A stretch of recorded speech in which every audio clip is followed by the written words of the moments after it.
Authorities in the 5 southern Indian states have stepped up surveillance and testing and tracking protocols after the emergence of the new variant of COVID known as Omicron, which is also said to be a variant of concern. Well, the scare actually stems from the fact that 2 passengers who arrived from South Africa in Bengaluru were tested positive for COVID. However, authorities allayed fears that this is only the widely prevalent Delta strain of COVID that they tested positive for. However, the 5 southern Indian states and their authorities have decided that there will be, quarantine and testing of people who arrive from parts of Africa, parts of Europe and also Southeast Asian countries. Well, so far it also needs to be noted that there is no case that has been officially announced of the Omicron variant from the 5 southern Indian states.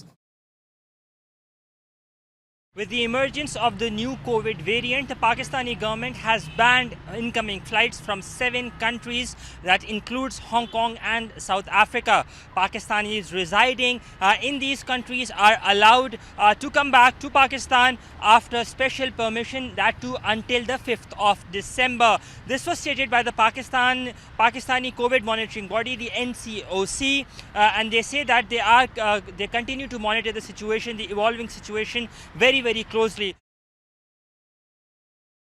Sri Lanka, much like other countries from around the world, did ban the entry of passengers from 6 countries in the African continent, including Botswana, Lesotho, as well as South Africa. Now, what is also concerning for Sri Lanka is that Sri Lanka is expecting a revival or a boost from tourism, especially from the upcoming winter season, to help with its forex crisis as well. So it will be interesting to see how this variant, which has now been labeled as a variant of concern, will sort of mitigate or downplay in Sri Lanka's hopes of boosting much needed tourism revenue for the country.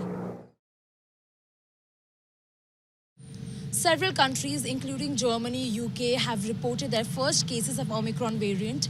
These are the countries from where many Nepalese and foreigners frequently travel to Nepal, putting the country at risk.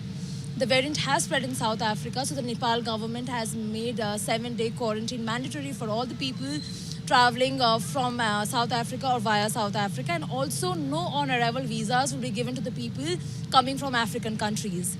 Meanwhile, the experts believe that the country should instead focus on ramping up its vaccination process. South African President Cyril Ramaphosa slammed countries that have imposed travel ban on South Africa, saying the move of those countries are unjustified and discriminatory following the identification of the Omicron variant. He called upon those countries to urgently reverse the decisions and lift the ban they have imposed before any further damage is done to the economy. The government held a recent drill to test its response to any new variant of concern, and so has been able to act fast.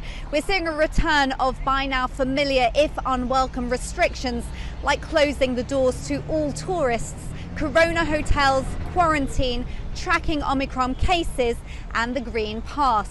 Rights groups are urging caution to protect privacy, and the tourism and travel sector is calling for support from the government for lost bookings.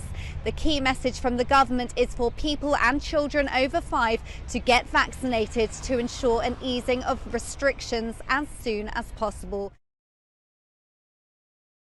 Well, that's clearly going to be one of the topics for the G7 ministers to discuss today. The UK position on this, and Boris Johnson was asked about this at the weekend, is that the UK's role so far has been about making sure that the AstraZeneca jab was available at cost to millions and millions of people around the world. It also says that it believes that some of the problems in developing nations with vaccination rates at the moment has actually been around hesitancy and take-up, not just as simply as saying that the doses haven't got to those countries in large enough numbers.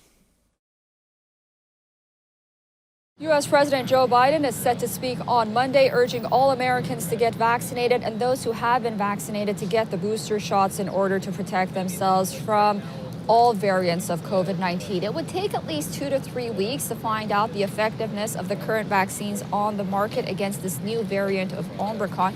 However, Dr. Francis Collins, director of the National Institute of Health, is optimistic. He says that it wasn't clear whether or not this new variant would become dominant inside the United States, noting that how previous variants, such as the Beta, really never took off.